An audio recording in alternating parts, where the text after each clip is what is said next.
তাহিরপুরে প্রধানমন্ত্রীর সভায় যোগ দিতে যাওয়ার পথে দুর্ঘটনায় মৃত বিজেপি সমর্থকদের বাড়িতে তৃণমূলের প্রতিনিধি দল। শনিবার সকালে তাহিরপুরে প্রধানমন্ত্রীর সভায় যোগ দিতে ট্রেনের ধাক্কায় মৃত্যু হয় বড়োয়ার মশাড্ডা গ্রামের গোপীনাথ বৈরাগ্য ও সাবলদহ গ্রামের মুক্তিপদ সূত্রধর ও রামপ্রসাদ ঘোষের। শনিবার মশাড্ডা গ্রামের গোপীনাথ বৈরাগ্যের বাড়িতে যান বড়োয়ার উত্তর ব্লক তৃণমূল সভাপতি গোলাম মুর্শেদ জজ। তিনি জানান, মমতা বন্দ্যোপাধ্যায় ও অভিষেক বন্দ্যোপাধ্যায়ের নির্দেশে মৃতদের পরিবারের পাশে রয়েছেন তারা। এই যে পরিবার, একজনই উপার্জনকারী হয়েছে গোপীনাথ দাস, এবং তার বয়সও খুব অল্প, 30 বছর বয়স।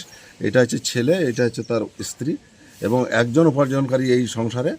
আমরা দল মত নির্বিশেষে, জাতি ধর্ম নির্বিশেষে আমাদের সুপ্রিমো মমতা বন্দ্যোপাধ্যায়, অভিষেক বন্দ্যোপাধ্যায় সর্বভারতীয় নেতৃত্ব এবং ডেভিড দার নির্দেশে আমরা এখানে এসেছি। আমাদেরকে বলেছে আপনারা তাড়াতাড়ি যান ওখানে এবং মানুষের পাশে থাকেন, সে যে দল করুক না কেন।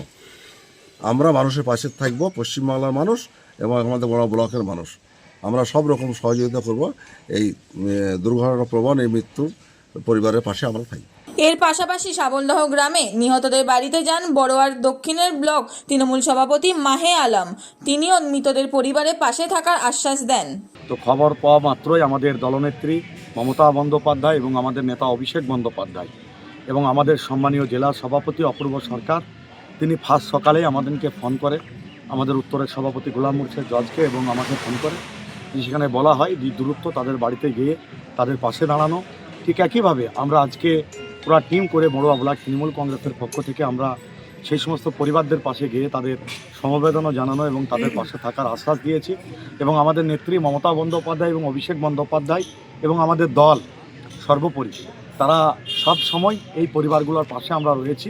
আজকে এই বাড়িগুলার তাদের পরিবারদের পাশে আমরা দাঁড়িয়েছি এবং তাদেরকে আমরা আশ্বাস দিয়েছি আমাদের দলনেত্রী এবং আমাদের নেতা অভিষেক বন্দ্যোপাধ্যায়, আমাদের জেলা সভাপতি আপনাদের পাশে রয়েছেন এবং এই পরিবারের পাশে যাবতীয় সহযোগিতার ক্ষেত্রে আমরা সর্বক্ষণ তাদের পাশে থাকি। এ নিয়ে তৃণমূলের পক্ষ থেকে এক্স হ্যান্ডেলে টুইট করে প্রধানমন্ত্রীকে নিশানা করেছে তৃণমূল কংগ্রেস।